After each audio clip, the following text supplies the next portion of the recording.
Hello student, हर महादेव। हमारा जो initiative है टू कंप्लीट 6 to 12 एनसीईआरटी, उसमें क्लास 6, 7, 8, 9, 10 कंप्लीट हो चुका है। आज है class 11 chapter 3 of polity, election and representation. तो इसमें सबसे इम्पोर्टेंट थिंग है रिप्रेजेंटेशन। इलेक्शन के लिए ना रिप्रेजेंटेशन बहुत इंपॉर्टेंट होता है। तो रिप्रेजेंटेशन किस लोगों का हो सकता है? उन्हीं लोगों का रिप्रेजेंटेशन होगा जो हम सबको रिप्रेजेंट करेंगे, क्योंकि हमारा कंट्री में ना बहुत ज्यादा लोग हैं, ठीक है।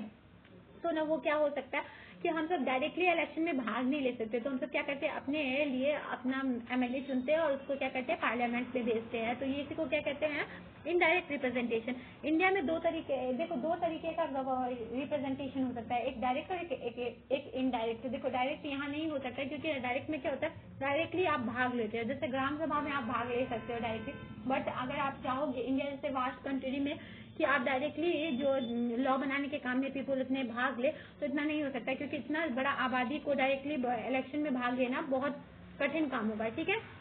अब देखो इंडिया में इलेक्शन सिस्टम किस हिसाब से है। तो इंडिया में इलेक्शन सिस्टम, इलेक्शन जो स्टार्ट हुआ था, इलेक्शन जो इंडिया का स्टार्ट हुआ था वो किस हिसाब से हुआ था कि ना यहाँ पे कि इलेक्शन कमीशन होंगे आर्टिकल के हिसाब से, और वो क्या करेंगे, उनके साथ एक चीफ इलेक्शन कमीशन होंगे और 2 इलेक्शन कमिश्नर होंगे, और ये सब उनका क्या होगा कि ना इलेक्शन को कंडक्ट कराना। इनका काम क्या होगा, अब इलेक्शन कमिश्नर का काम क्या होगा कि फ्री और फेयर इलेक्शन कंडक्ट करवाए।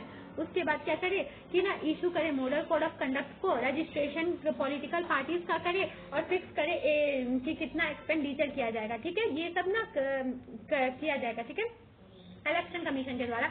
अब देखो हमारे देश में ना दो तरीके के इलेक्शन फॉर्म को, इलेक्शन तरीके को यूज किया जाता है। क्या एक है प्रोपोर्शनल रिप्रेजेंटेशन और एक है first pass the post system, ठीक है। ये दो है। तो देखो इन दोनों के बारे में बताते हैं। तो ये दोनों ना, ये क्या होता है कि एफटीपीटी क्या होता है कि ये ना स्मॉल ज्योग्राफिकल एरिया से रिलेटेड है, एफपीटीपी, ठीक है। जबकि जो पीआर है ये क्या है, लार्ज ज्योग्राफिकल एरिया से रिलेटेड है। इसमें हर एक कॉन्स्टिट्यूएंसी से एक रिप्रेजेंटेटिव जाता है, और इसमें मोर देन 1 जा सकता है।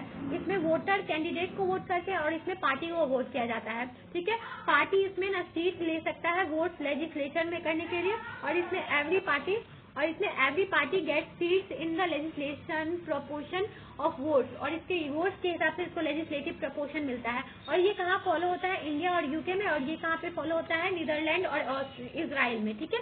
तो पता चल गया कि कहाँ पे कौन सा फॉर्म ऑफ इलेक्शन यूज किया जाता है, ठीक है। तो ये हमारे कंट्री के लिए कितना इम्पोर्टेंट है। हमारे कंट्री में यही 2 तरीके का ना क्या होता है, इलेक्शन चीज को यूज किया जाता है, इलेक्शन प्रोसेस को, ठीक है। उसके बाद क्या होता है कि ना why the first pass the post system accepted in India. अब देखो इंडिया में हम सब एफपीटीपी जिसको एक्सेप्ट किए हैं वो क्यों किए हैं, ठीक है। इसका सिस्टम जो है बहुत सिंपल है।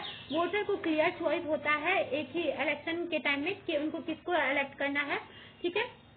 उसके बाद क्या होता है, ये सिस्टम जो है सूटेबल है कंट्री, अगर लार्ज पॉपुलेशन किसी कंट्री में होगा तो वहाँ पे ये चीज बहुत इंपॉर्टेंट होगा, ठीक है। यहाँ पे क्या होता है, voters can know the candidate personally, this opportunity is not available in other system.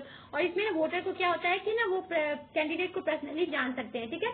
Reservation of the constituencies, जो एफर्ट किया गया था इक्वल रिप्रेजेंटेशन का हर क्लासेस को पार्लियामेंट में और स्टेट लेजिस्लेटिव असेंबली में कॉन्स्टिट्यूशन के द्वारा, वो रिजर्वेशन के द्वारा ही किया गया था, ठीक है। कि इसमें ना voters of a classes will vote but the candidate will along social classes reservation was arrange. तो इसमें क्या किया गया था, रिजर्वेशन दिया गया था हर एक क्लासेस को, ताकि ना किसी में भेदभाव नहीं हो सके। तो इसी के लिए क्या किया गया था, अरेंज किया गया था कि और उसको एक्सटेंड किया गया, रिजर्वेशन के प्रोसेस को एक्सटेंड करके गया, क्योंकि ना 543 लोकसभा में ना 84 सीट ना रिजर्व है शेड्यूल कास्ट और शेड्यूल ट्राइब्स के लिए, 47 शेड्यूल ट्राइब्स के लिए।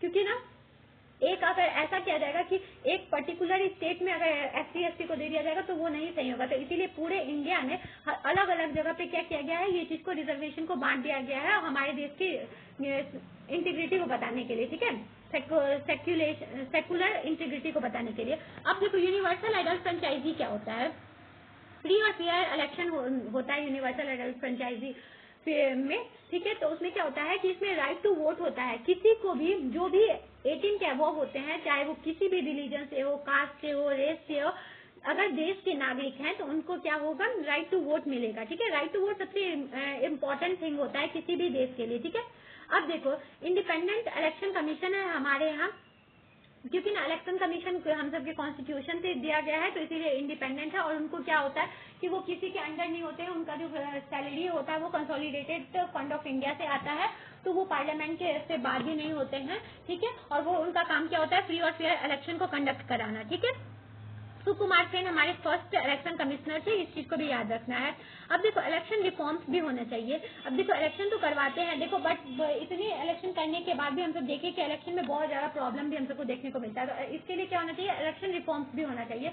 इसमें no system election can be ideal system, तो इसमें बताया गया कि कोई भी ऐसा सिस्टम अभी तक नहीं देखा गया है कि पूरे देश में, पूरे विश्व में कि कोई आइडियल सिस्टम होगा। ठीक है, तो ना एवरी सिस्टम हैव सब शॉर्टकमिंग, तो हर एक सिस्टम में क्या होता है, कुछ ना कुछ प्रॉब्लम होता ही है। The democratic society has constantly make efforts to make its election more fair and independent. तो डेमोक्रेसी जो होता है, जहाँ जहाँ डेमोक्रेसी है वहाँ पे सब क्या सोचा है कि ऐसा कुछ काम किया जाए जिससे ना हमारे इलेक्शन का प्रोसेस हो मोर फेयर और फिर फेयर हो सके। ठीक है, और जिससे ना सबको इलेक्शन पे भरोसा हो सके। जैसे कि इलेक्शन कंडक्ट होता है, बट हम सब देखते हैं कि मनी पावर के जो होंगे, जो मसल्स के पावर के होंगे, जिनके पास ज्यादा पैसा होता है अधिकतर क्षेत्र में ना वो जीत जाते हैं। तो ये क्यों होता है, इस चीज के लिए कुछ कुछ रिफॉर्म्स होने चाहिए। तो इसके लिए क्या होना चाहिए, इलेक्शन सिस्टम का फॉल्ट क्या क्या है। देखो पहले बात तो इसका फॉल्ट क्या क्या है, क्योंकि वोट परचेज कर लिया जाता है। देखो हमारी जनता का क्या होता है कि ना उनको पैसा दे दिया जाता है और बोला जाता है कि इसका पार्टी को वोट करना है, तो वो उसको वोट करते हैं। तो उस हिसाब से क्या होता है, परचेज हो जाता है वोट। ठीक है, स्प्रेड कम्युनलिज्म और कम्युनलिज्म फैलाया जाता है। क्या कहता है, बोला जाता है कि आप इस धर्म से आप उनको वोट करना चाहिए, आप उस धर्म से आप उनको वोट करना चाहिए। ठीक है, vote in the name of violence, caste, religion, और इसके वोट किसके नाम पे, कास्ट के नाम पे वोट लिया जाता है कि आप बड़े कास्ट से हो तो आप बड़े कास्ट को वोट करो, ये छोटे कास्ट से हो तो छोटे कास्ट को वोट करो। ठीक है, इंक्रीज इन्वॉल्वमेंट ऑफ क्रिमिनल्स, और क्रिमिनल्स भी ना अब क्या होते हैं कि ना इस चीज में इन्वॉल्व होते जा रहे हैं। मेक पॉपुलर प्रोमिसेस, और इसमें ना पॉपुलर फेक प्रोमिसेस किया जाता है जनता से कि ना आप ऐसा कीजिए तो फिर ना बिजली का सेवा मिल जाएगा आपको, सब कुछ मतलब फेक फेक प्रॉमिस किए जाते हैं। ठीक है, फिर एक्सेसिव एक्सपेंडिचर ऑफ मनी, और बहुत ज्यादा पैसे को खर्च किया जाता है। ये सब चीज है ना हमारे जो इंडियन कॉन्स्टिट्यूशन है इसकी एक प्रॉब्लम है। तो हम सबको क्या किया जाना चाहिए कि ऐसा काम किया जाना चाहिए कि जिससे फेयर इलेक्शन हो सके। देखो ये सब प्रॉब्लम है, तो प्रॉब्लम को सुधारा कैसे जा सकता है कि पैसा अलॉट कर दिया जाए कि इतना ही आदमी को इतना पैसा डालना है, इतना इलेक्शन में इतना ही पैसा पहले से ही ये कर दिया जाए, फिक्स कर दिया जाए कि इतना ही इलेक्शन में आप खर्च कर सकते हैं। सभी पार्टी को सबका क्रिमिनल बैकग्राउंड मंगवाया जाना चाहिए। फिर मोड जो सिविल कोड जो होता है, सिविल कोड ऑफ कंडक्ट को अच्छी तरीके से लागू करवाया जाना चाहिए। और इलेक्शन को इस हिसाब से, और सभी जनता का भी यह हक होना चाहिए कि ना कुछ भी हो, हम सब पैसों के लिए नहीं, हम सब अपने कैंडिडेट को जिस हिसाब से, अगर कैंडिडेट सही तरीके से काम करेंगे, वो सही प्रॉमिस करेंगे और सही काम को फिर से इम्प्लीमेंट करेंगे, तभी हम उनको वोट देंगे, नहीं तो वोट नहीं देंगे। इस हिसाब से अगर ये तालमेल बना रहेगा जनता और फिर इलेक्शन जो पार्टीज हैं उनके बीच में, अगर ये चीज बना रहेगा तो फेयर और फ्री और फेयर इलेक्शन होगा और इससे हमारे देश का भी विकास होगा। ठीक है, तो इस चैप्टर में बस इतना ही बताया गया था कि इलेक्शन है क्या, हम अपने रिप्रेजेंटेटिव को चुनते कैसे हैं और इलेक्शन से क्या क्या बेनिफिट होते हैं। ठीक है, और इलेक्शन कमीशन का क्या काम है। ठीक है, तो इस चीज को अगर अच्छी तरीके से समझ में आए तो इसके सारे क्वेश्चन को एक बार सॉल्व करने का कोशिश करना है। ठीक है, अगर कोई भी डाउट हो तो आप कमेंट में पूछ सकते हैं। I hope you understand. Thank you.